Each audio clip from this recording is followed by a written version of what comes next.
Oh man, I knew this was gonna happen. Welcome everybody to the Biz Breaks Podcast. I am your host, Kevin the Credit Crusher. My co-host, Nikia Neal, the financial expert, will not be joining us today, but we have a wonderful special guest on the show today, Wardell Holt.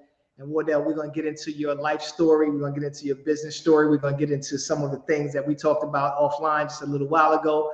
But before we do, please, everybody, like, follow, share, and subscribe to Biz Breaks Podcast wherever you see it. We're on all social media streaming live right now. You can see the replay on all of our social media platforms. We also have a Biz Breaks Podcast page on Facebook. So go there, like, follow, share, and subscribe. We're on YouTube as well. So again, welcome to the Biz Breaks Podcast. And before I go further, I gotta take care of some technical issues real quick. So you guys just bear with me. But that's what we do, Kevin. We take care of business, right? We take care of business, Wardell. You understand. So CEO, janitor, chief bottle washer. That's what we need to be, right? At all times. Yeah. All right. So here we are. Wardell, when I invited you on the show, first of all, it is an honor to have you on the show. But when I invited you, words are limiting, titles are limiting. I don't want to limit this man to one title because you do so much.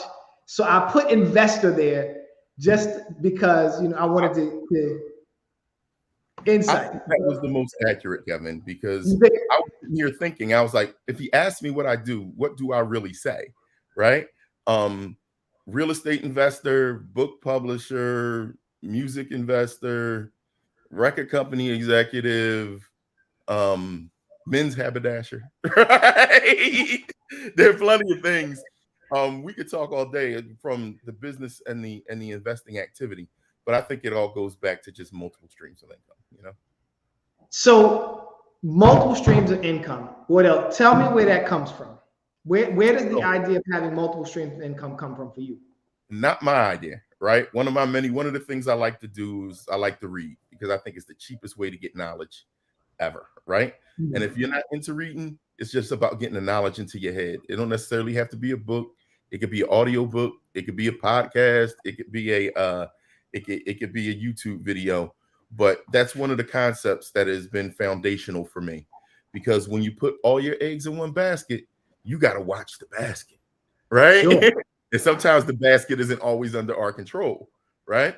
So multiple streams of income concept goes back to not having all your eggs in one basket. When one thing is up, another thing could be down. When residential real estate is down, we can go to flipping, right? When that's not working, we can go to stocks, or we can go to options, or we can, and then when that doesn't work, you get your shovel out and you get a part-time job, or you get a side hustle. You do what you have to do to make it work, right? Yep. That's what you want to do. So have you always had multiple streams of income, or did you come to that later on in life? I came to that later on in life. And believe me, at one time, I was a corporate guy, corporate 9 to 5, put all my eggs in that basket. And you can guess what happened there, right? They need you till they don't need you no more, right? So I told myself after that incident, I would never let myself get put in that position ever again, right? Where I was totally dependent on one stream of income and one or two people's opinion to dictate how much money I made, how prosperous I would be. I prefer to have my efforts yield my results instead of someone's arbitrary opinion. So let's talk about the story. There's a story behind that time that you worked in corporate America. So talk about that corporate American experience. Give me some detail. And I still work in corporate America, but you have to understand it for what it is, right? People say, I want to climb the corporate ladder, until you understand that it's a step stool, right? The corporate America, and it's nothing wrong with the corporate job, right? You do your corporate job and you do it well, but you understand what it is. It's trading your time for money. Trading your time for money is limited. You cannot scale trading your time for money because there are only so many hours in a day. I don't care how much you make. Look at an NBA or an NFL player, right? Right. They trade their time for money. They trade their time for games. And a lot of us would be like, oh, they're rich, until you start thinking about the owners who pay their paycheck, right? If I can pay a whole team of rich folk, right, and can't make a foul shot, right? So you want to look at how the owner is making his money, right? So that he can pay the players who trade their time for money. And don't get me wrong, I trade for a couple of their salaries. That's not a problem. But what we're trying to do is understand the concept. The concept is that when you trade your time for money, you are limited. You cannot scale it. So what you want to do is you want to separate your money making or income earning opportunities from the limit of time. So we were talking offline, and I'm going to ask you to be transparent. If you don't want to share it, that's perfectly fine. But we were talking offline just a little while ago, and you were talking about moving from a job, doing some things to keep things in motion. Now, so I want you to go back through that whole thing again, if you recall what I'm talking about. Okay, so we were talking about how I just started a new corporate job, right? And I said, hey, I started this new corporate job, but while I was in between corporate jobs, right, while I was laid off, what did I do, right? I went and got myself a part-time side hustle at a men's clothing store, right, where I could go into that men's clothing store, right? I could do my hours, what I had to do to keep my businesses running, right? I've got at least 5, right, if I count off the top of my head, things that I do, but to keep all those things moving, I can't take the money out of the businesses to support my lifestyle. That's eating my seed corn. Once there are places that you make money and places that you keep money, right? Where you make money, what you're going to do is you're going to use that money to support yourself, and then you're going to take a portion of that and move it to the things in which you keep money. And in my head, there's only 3 ways to keep money. That's real estate, that's stocks, preferably an S&P 500 fund, because no one's going to beat that, right? And there's crypto. And when I talk about crypto, I don't talk about every fly-by-night crypto. I talk about Bitcoin, because Bitcoin is the blue chip stock of crypto, right? So on top of that, you got to save some money. So you got to save some money to have to invest, right? And then you want to have an emergency fund in case something goes wrong, because you need survivability, right? So that's where your money's going to go. Once you invest your money in those 5 things, you keep recycling any money that comes out of that back into those 5 things. So what problems does that present? The problem it presents is that you got to live, you got to eat, right? You got to pay that electric bill. You got to do what you have to do. So sometimes we do what we have to do that. I went and took a job at a men's clothing store, right? Part-time, very little stress to keep it going, because I don't want to eat my seed corn. And when I'm there, I'm very humble. Most people don't know. Well, they'll know now, right? Most people don't know what I do, who I am, or what my personal life is for my coworkers. Not that I'm unfriendly, because I'm a very friendly person, because that's not what I'm there for, right? I'm there to keep the engine running, to make sure I don't eat my investment funds. I don't eat my seed corn. So I have something to plant later on, so that I can keep my investment fund going, so that I can, I'm still able to pay when there's repairs on some real estate. I was telling you another story where a property that I was selling, it was snowing outside, and I was outside shoveling snow, and the lady across the street offered me $20 to shovel the snow outside her house. And $20 is $20, my friend, right? And I told my sister that story, and she was like, "Well, you didn't tell her you was the owner of that house and that you was selling it and you was this." And I said, none of that was pertinent, right? That wasn't the deal. The deal was $20 to shovel my walk. So I took the $20 and I shoveled her walk. See, if you have an ego, you're not going to make any money. You can have one or the other. You can have an ego, or you could be prosperous, right? You could try and be important for other people, right? Or you could do what you need to do to make sure you can invest not only in yourself, but in your businesses and in your investments. So what else? We see all of these millionaires, billionaires who have humongous egos. So are you saying to me that at some point they had to humble themselves in order to get to that point? What I'm 100%, right?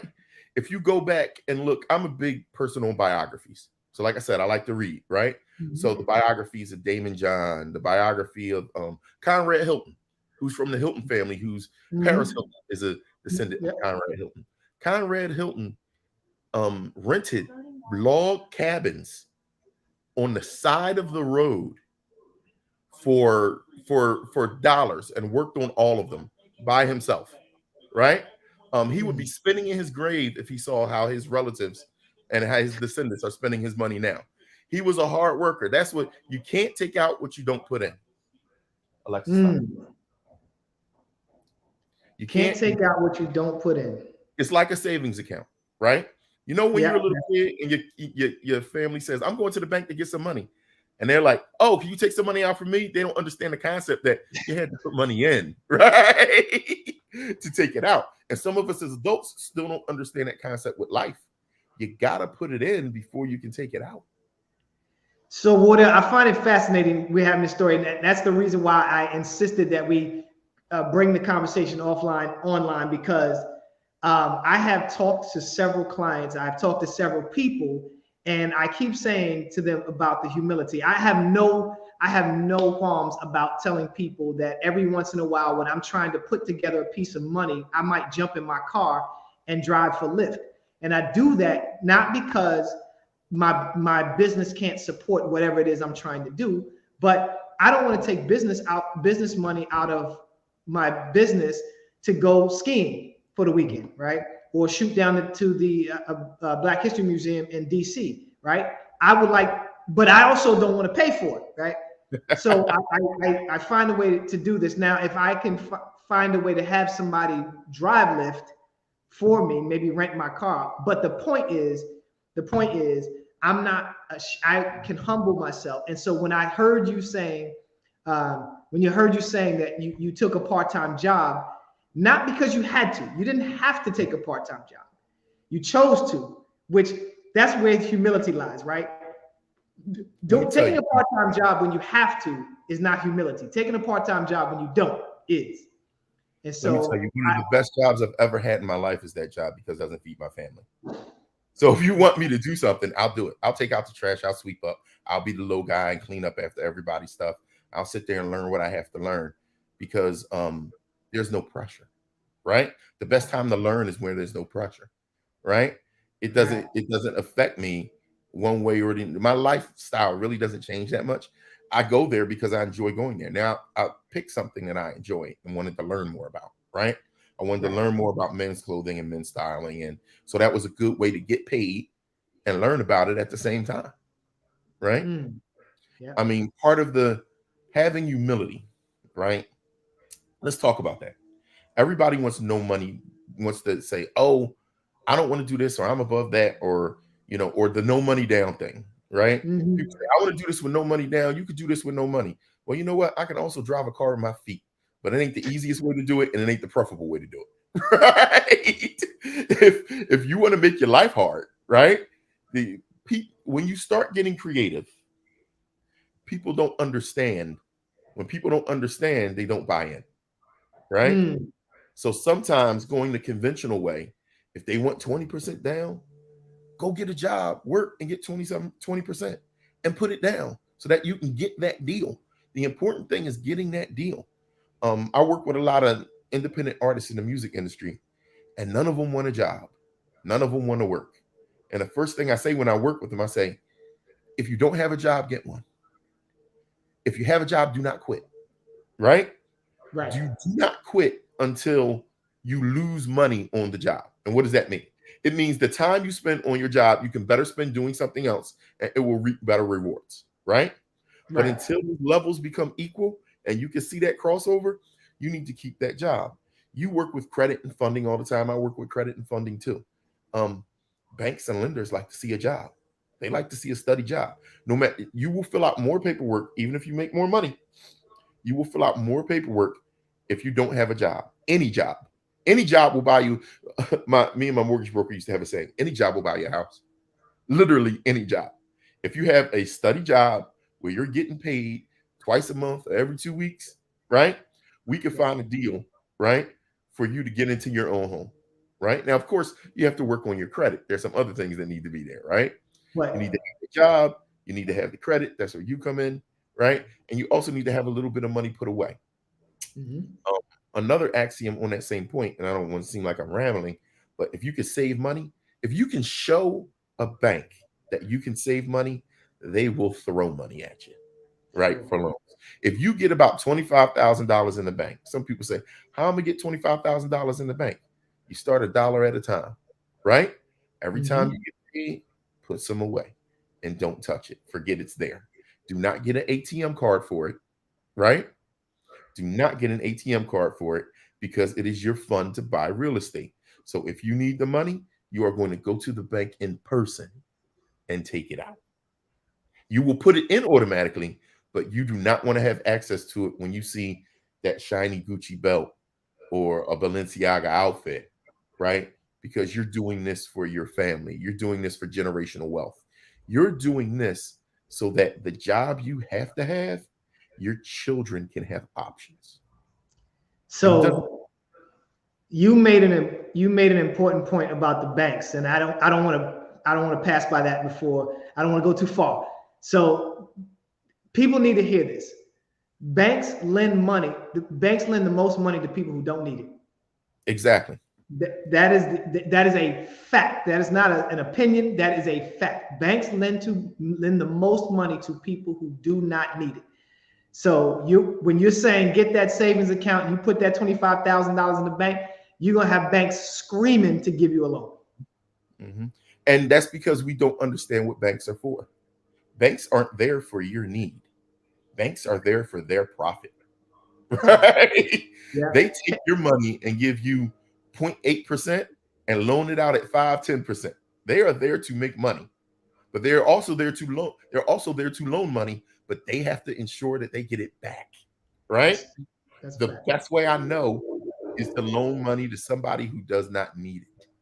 Right? That's the greatest thing. All right, let me take a quick moment to give a shout out to our audience, to our listeners. Thank you for joining in every Wednesday, 1 p.m. And a special shout out to Curtis Jenkins. I see you out there. His book, If It's a Reality, take a look at it. He's on all our social media platforms. We go back and forth all the time. So thank you, Curtis, for joining. I see that you're watching live and making comments. I'm not responding to you because I'm trying to stay entrenched in this conversation, but shout out to Curtis Jenkins. So what else? We talked a little bit about humbling yourself. We talked a little bit about how banks work and the fact that they give money to people who don't need it. And I love your story. So tell us, let's get into the personal. So tell us, you said you do 5 things. Tell us what those 5 things are. And they're probably more than 5, but give us the 5 things. So I have, of course, a corporate job, right?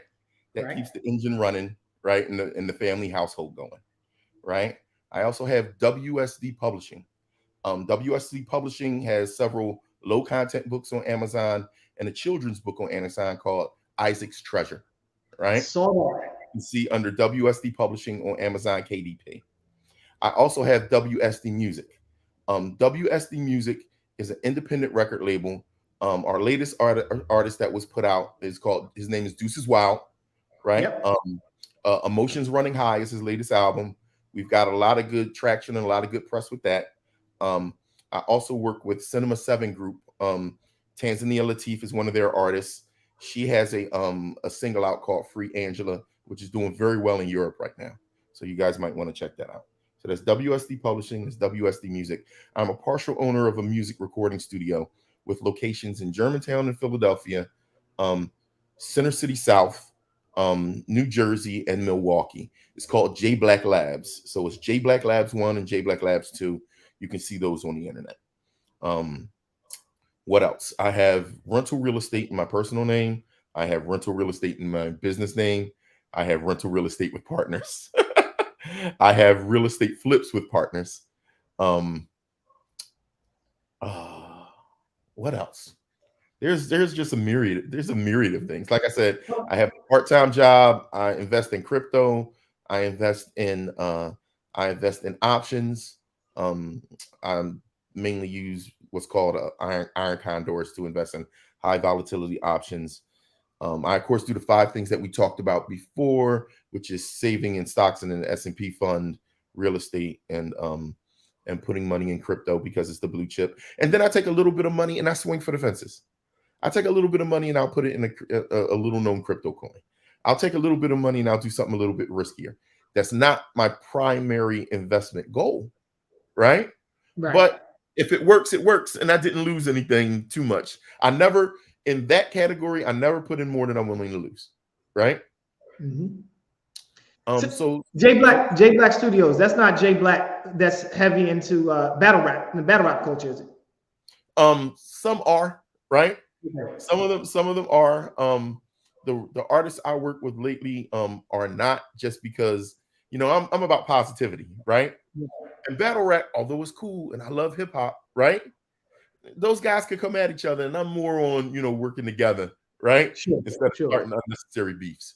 So sure. I'll let them handle that part of the music. Here's the one Baby Black, who's an artist. I don't know if you remember the group out of Philly called Ill Advised in the 90s, right?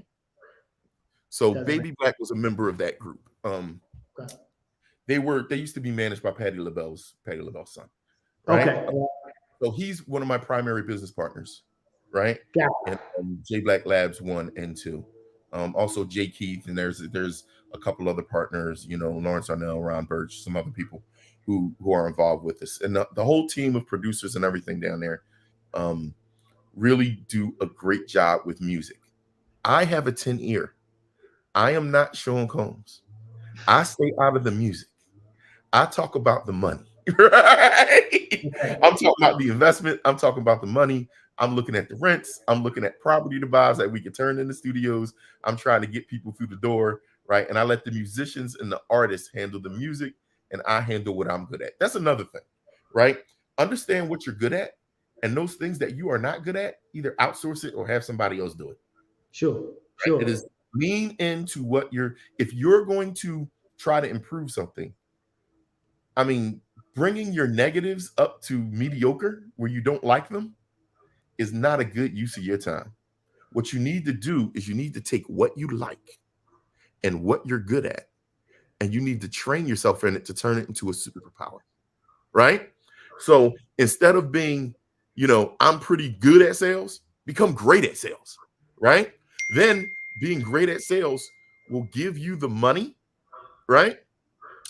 Being great at sales will give you the money to go ahead and hire people to do the things you aren't good at.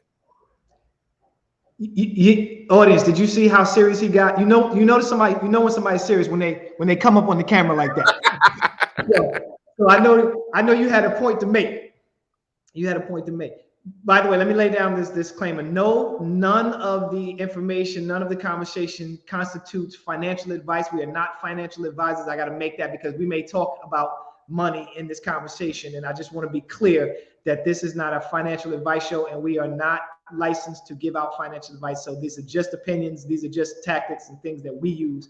So with that said, you talked about crypto. Interesting to me.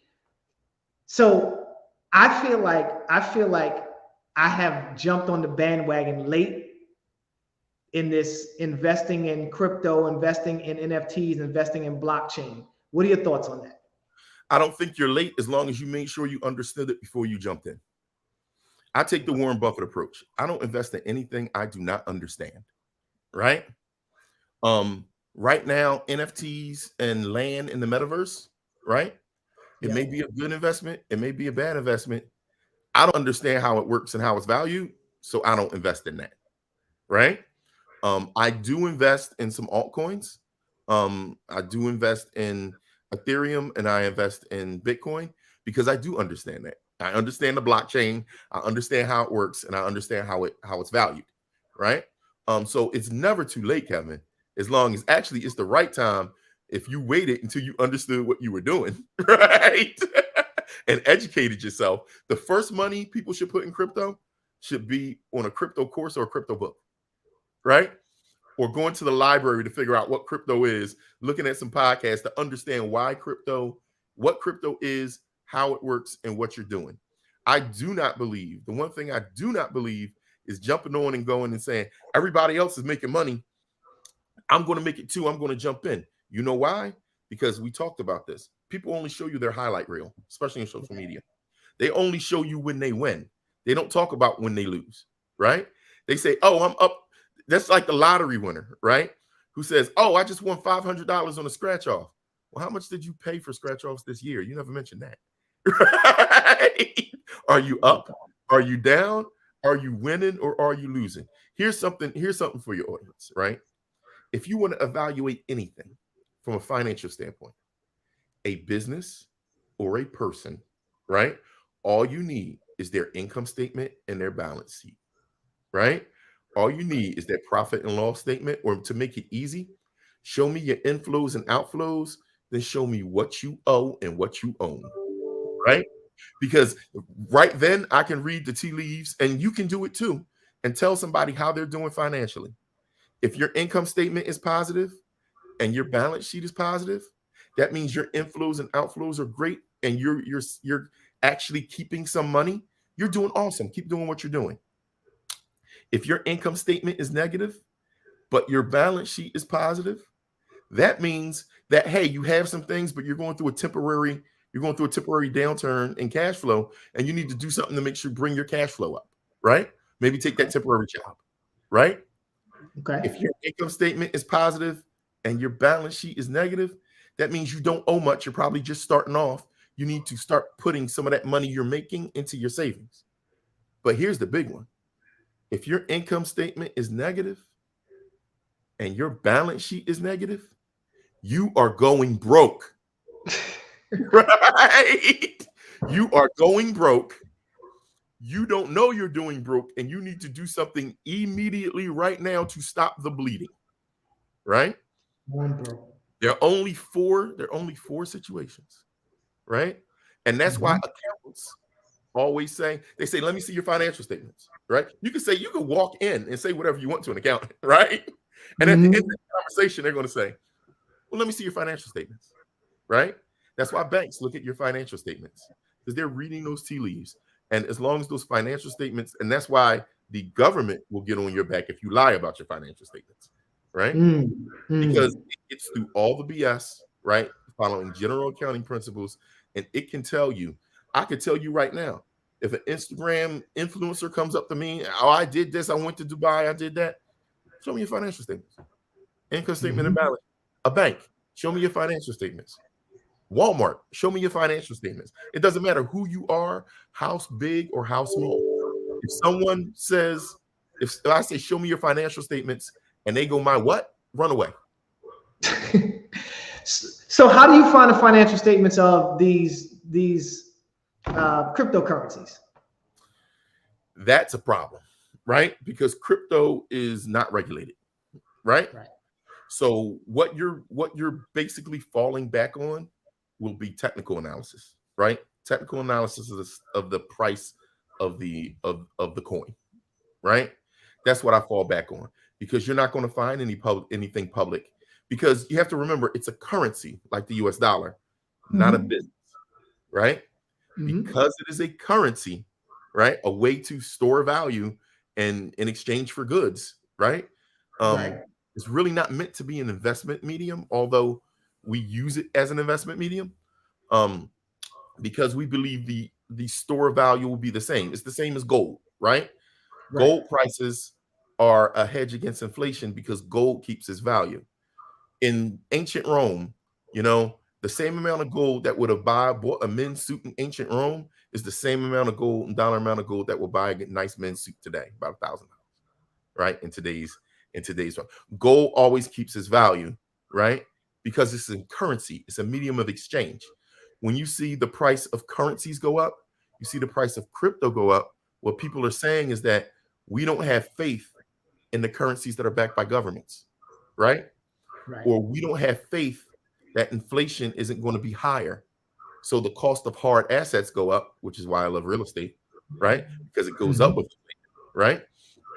The cost of those hard assets goes up, not because the asset is getting more expensive, but because your money is being worth less. Right. Okay. So as the price of Bitcoin goes up, that means the price of your dollars are actually going down. So you said to the audience, the best way to invest in something that you're not sure about is to invest in the learning of the education of it. Invest in yourself. And so learn what's going on. So your books are your choice. That's Yes. the way you do it. But you suggested podcasts so how do we so let's stay where you're most comfortable with the book, right? Mm-hmm. People write thousands of books about everything, right? Yep. How do you know whether or not the book that you're getting is giving sound advice that you can act on? That's easy. I read 5 to 10 books on the subject, and I make sure that there are people who disagree with each other, right? You read 5 to 10 books on the subject, make sure that people disagree with each other. The commonalities are most likely true. Wardell, this is a great conversation. Right, so take let's say, all right, and let's simplify it, right? Your worst enemy might say you're good or bad at something, and your mama might say you're good and bad at something. What both of them say you're good and bad at is most likely the truth, right? That is the truth. Right? Commonalities. So look for the commonalities, right? If one person is saying, well, I look at and I look at this and I look at that, but when they have to have some common basis that they agree on. Now, some people will be far out in left field, right? That's okay. But look at the majority. That's why I picked 5 to 10 on them, because you really don't know, right? Mm-hmm. Is that the things that most people can agree on are most likely true. Then once you're educated on the fundamentals, look, man, if we want to play basketball, you got to know how to dribble, and you got to know how to have a jump shot, and you got to work on it every day, right? Mm-hmm. Professional basketball players going out and shooting 800,000 jump shots a day, right? Mm-hmm. You want to be good. You want to be in the top 10% of investors. You need to be working on investing every day. You need to be thinking about it. You need to be learning it. You need to be in your spare time. Like, looking up investment stuff is fun for me, right? My wife hates it, but I got a funny story. So we would go on vacation, but I would always call up the timeshare people, timeshare, because I love sales, right? So part of the vacation for me was going to listen to their sales pitch. And she would go, we have to go through this 2 hours again. I go, yeah, I love it. I love it, right? And I would sit and listen to their different sales pitches and seeing how they approach and seeing how they sized me up, right? Right. Seeing what their different approaches to try and get me in buy were, because I enjoyed it, right? Now most people don't enjoy that, right? But if you err on the side of something that you like, here's the way it works. If it's something you like, you'll enjoy studying it. If you enjoy studying it, you will get very knowledgeable about it and you will put it into practice. That means you'll get a lot of experience, which means eventually, if you look at that experience and you adjust, you'll get good at it, right? And if you're good at it, you'll do well at it. So the first step to being, I believe that's an Adventure Time quote, the cartoon. The first step to being good at something is sucking at it. You have to be bad, right? So that you go and get knowledge, so that you can apply it, make mistakes, fix them, so that you get experience, so that you can be good at it. And it just takes time. And the more you do it, the more you expose yourself to it, the more you get into the culture of it, the better you'll be. Right now, another thing I'm doing is I'm taking a cybersecurity certifications course. By the way, cybersecurity is going to blow up. If anybody wants to get into cybersecurity, this is the time to do it, right? I'm taking a cybersecurity certification course at University of Pennsylvania, right? And there are people who are way better at the course than others. And you know what I see the difference are? The people who are better at the course are the ones who do it in their spare time. They're putting in more hours, dude, right? At the end of the day, we cannot control talent, right? The innate talent you have for something, right, is the innate talent you have for something. But you can control your effort and your practice, right? So put in more effort and put in more practice. And a lot of time you'll surpass somebody who has superior talent who didn't put in that effort. So what else? how you do 100 things. You know, we go back to the old Living Color, the in Living Color. 5 jobs. Right, I got 5 jobs. Mm-hmm. Where do you get the time to invest what you invest in these different things? I wake up 4 o'clock every morning. No lie. Okay. I wake up 4 o'clock every morning. I go to bed sometime between 10 and midnight. Okay. Right? You have to make it, right? Plain and simple. If you do not make the time, right? It will not work. There are no shortcuts for that, right? I really don't watch too much entertainment television, right? I'll watch YouTubes, and those YouTubes will be probably on investing, probably on real estate investing, probably right now commercial real estate investing, because I want to get into triple net leases and things like that. So I want to learn about it. So what did I do? I bought a course. I started watching all the YouTubers who talk about it. You know, I started picking up books and started reading them about it, right? And I get myself, and even if I'm listening to it and I don't pick up all the lingo, now I'm exposed to the lingo, right? Sure.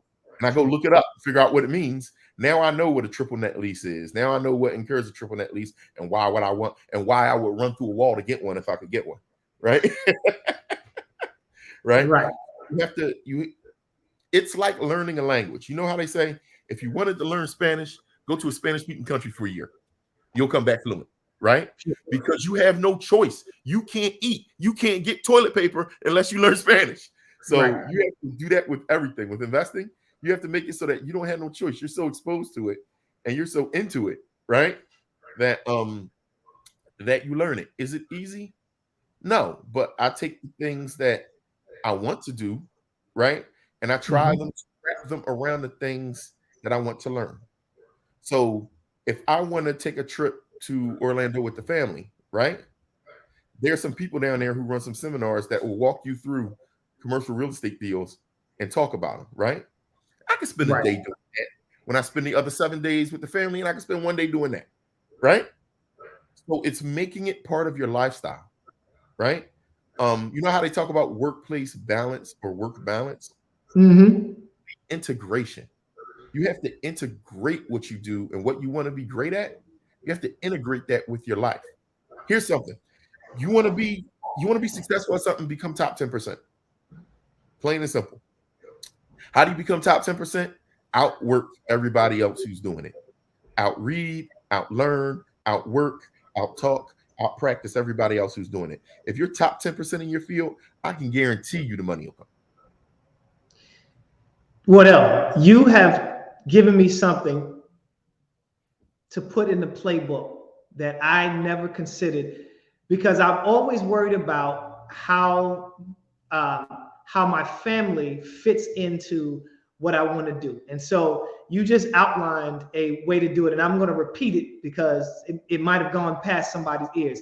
So you said in a 7-day vacation, one of those days you're going to go to a place where you can learn about something, and one of those days you're going to spend learning about that thing, right? And so and your family, they just have to understand that? Do you ask them to participate? How do you have that conversation? If they want to participate, they can participate. If they don't, there's another activity that we can figure out for them to go do that day. But the understanding is, I need some time apart to do this thing. If you guys want to join me, you're welcome to. Yeah, and it doesn't necessarily have to be a part. If they want to come take part in it, they want to come take part in it. And they have to understand why. I want my kids, when they go to get a job, to be able to negotiate, that they don't have to take whatever they just put in front of them, because they got to eat and they got to pay bills. I want them to be in a position, a strong negotiation position. What's a strong negotiation position? I would like to do this, but not that much. I would like to buy this house, but not that much, right? I would like to, if you're in relationships with people, I would like to go on a date with you, but not so much that I have to debase myself, right? You want to always be in a strong negotiating position. Now, how do we get, especially with us, how do we get Black people in a strong negotiating position, right? We get them in a strong negotiating position by giving them generational wealth. If you have something that was left to you, right? If you have some income producing assets that was left to you, you don't just have to go and eat off the plate or whatever they were serving. You can come back and say, I like it, but not so much. What's your best and final offer? Right? Mm-hmm. Tell me what your best and final offer is, and then I can make a decision. Right? Yeah. Because we don't have to grab at the job, right? Because guess what? When they go to negotiate, I can guarantee you, if they're making the first move, in negotiation, whoever talks first normally loses, right? So if they're coming at you with an offer first, you best believe that offer is not their final or best, right? That offer is best for them, right? Which people get mad, get angry. Don't take it personally. You're negotiating, right? That's what it's about, right? So that's why I work passionately in the credit space. And this is not about me, this is about you, but that's why I work so passionately in the credit space, because as you get your credit leverage up, you can have conversations differently. You can talk to people, you can go to the car dealership and talk to them differently at a 770 credit score than you can at a 570, right? You can talk to them differently when you've got A+ business credit rating than when you have a C+ business credit rating. And that is, first of all, that is passing on wealth, because that different conversation equates to thousands, tens of thousands, sometimes hundreds of thousands of dollars. It is worth money. It is worth money. It is 100% worth money, right? And so, especially going back to the credit thing, walking in, knowing your score without them having to pull it, right? Yeah. I know exactly what my score is for this. Like, you already know this, and you seem to have an audience that's well educated on this, but you have different scores for different things. You have a mortgage score, you have a car score, and knowing not only that generalized score, but that specific score, right? I know what my score is, and I know what my I know what my problems are with my score, the things I have to bring up, and I know what my strengths are to that score, right? And knowing those ratios is powerful. So you walk into a car dealership and they say it costs this much, but it'll be this much a month. No. We're not going to talk about how much it is this month. We're going to talk about how much it is in general. Let me worry about the financing, because I can go get 2% from my credit union instead of doing the 8% that you want to give me. That's a different conversation, right? So now he's on, how am I going to make $300 off my $300 margin off this car, right? Or do I just want to sell this month because it's the end of the month and I just need to get a sale in, right? Do I just eat it and get a sale this month? That's putting the impetus on him, right? That position of strength, having that position of strength in life, right? Just simply saying, I don't have to take any old job, or if this job acts crazy, I can go work for the business. And here's the secret. With insurance, you don't even have to build the wealth. $1 million insurance policy is cheap. Yeah. Go get $1 million life insurance policy. When you die, your family is now millionaires. Done. Do y'all hear that? Let me for dramatic emphasis. Are you guys listening? You guys listening? You need health insurance because you don't want your wealth to be siphoned out of your bank account with a health issue. Yes. You need disability insurance. Same reason. And you need life insurance because you're going to die. That's a fact, right? And you're going to die. And the earlier we get the life insurance, the cheaper it is. The cheaper it is. And it is a way for you to pass on, even if you are not wealthy and you never make it to wealth. It is a way for you to pass on that wealth. I can't stress that. You need to have savings account. You need to have the insurances in place. Emergency fund. Yeah. Emergency fund. Yeah. And that gives you, so what that gives you, we don't understand how that changes the entire complexion of our families, right? Now, you're not begging anybody for a job. You're not begging anybody for where to stay.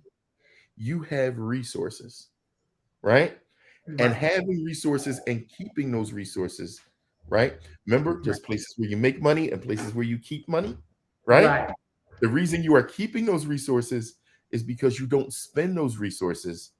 Now, this is going to blow your mind, right? Most people who are ultra wealthy, they don't get a paycheck. They don't earn income. What they do is they have assets and they borrow against their assets at ultra low rates to stop to feed their lifestyle. You think Mark Zuckerberg, when he wants to buy a house, do you think he actually sells his Facebook stock, his Meta stock? No. What he does is he says, I have all of this stock. I'll give it to you as collateral, right? What loan will you get me? Try this. Go to a bank. If you got $5,000, go to a bank. Say, I would like a loan. Here's what I'm going to do. How do you want to tie up this $5,000? I'll put it in one of your accounts. I'll put it in CD. I'll put it whatever. And we're going to use that as collateral for a $5,000 loan. Now you're even now, right? You had $5,000. You got $5,000 loan. You're even, right? Mm-hmm. Ask them what rate they'll give you on that. And watch what happens. That rate will be ultra low. You know why? Because they know they're getting their money back because they're holding the money. Right? You can do the same thing with any asset. That is why the loans on residential real estate are ultra low, right? And even if you look at the loans of commercial real estate, they're not high because the house ain't going nowhere. You can't hide a house. With a car, people drive them around. They try to hide them. See, I'm like this now, but I'm from around the way. I know how that works, right? They come looking for your car. You park it around the corner. You park it in your aunt's house. The car is going somewhere. Well, guess what? The house ain't going nowhere. The bank knows exactly where it is, right? Yeah. Because the bank knows exactly where it is and what it is worth, they're willing to loan you money on it at ultra low rates. All you have to do is get the first one. Getting the first one, you need to build your credit. You need to save some money, and you need to get that first asset. Mm-hmm. Whatever it may be. Whatever it may be. Wardell, I could talk to you for the next 24 hours and still be excited. But here's what I want to do. I want to do these 4 questions. We call them our fast 4. I want to do these 4 questions, and I want people, if they want to reach out to you, I want them to be able to reach out to you. So let's do these fast 4 questions. First question, and this is going to be difficult for you. A book that has a great impact on your life. Rich Dad Poor Dad. Without a doubt. 100% without a doubt. Robert Kiyosaki's Rich Dad Poor Dad changed everything for me. Why? Because it took me out of the mindset I grew up in. My parents, I loved them, right? But they were hardworking, working class Black people, right? They couldn't teach me how money worked because they didn't know how money worked, right? That book would open my eyes that there's a different world where people do it differently, right? Rich Dad Poor Dad. Yeah. The greatest impact on my life. Yep, you absolutely got it. I encourage people to go get it because he drops a bombshell on you when he says that a house is not a true asset. That's a great principle to jumpstart your learning. All right, cool. Let's put money in your pocket, right? Right. That's right. Give me a resource or a tool that you use that is very helpful in your day-to-day business or personal life. Monday.com. Monday.com, you can make lists. You track those lists. You can track what you're doing, your due dates on things. You can share it with people on your team and see what tasks they have. It's how I keep a lot of things straight. Monday.com. That's one. No one's ever said that. And and guess what? They don't give me any kickback for it either. Right? But it works. Mm-hmm. All right. Give me a challenge that you've had to overcome in your business or personal life that is notable. My mindset. I 100% was not acclimated to or in tune with the way money and wealth actually works. It has taken many years, a lot of education, books, and mistakes to become acclimated to it. So here's what I know today. If I could do it, I am a poor kid from 66 and Ogansett in Philadelphia in West Oakland, right? For those you don't know, you need to know. with a single family parent home, with a mother who had mental illness, who we was raised on $15,000 a year. Wow. Right? Wow. This is in the 80s, late 80s, early 90s, right? So if I can go from that to where I am today, show me an excuse, right? There is none, right? Nobody owes you anything. Get to work. You made some money, that's great. Go get to work, right? Forget about it, put it away, and get to work. All right. Last question. What is one thing you wish you had learned earlier in life that would have helped you tremendously in your latter years?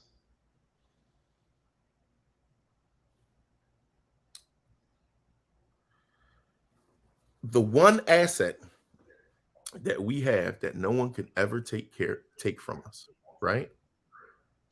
That will get us further, especially for my Black men in the audience.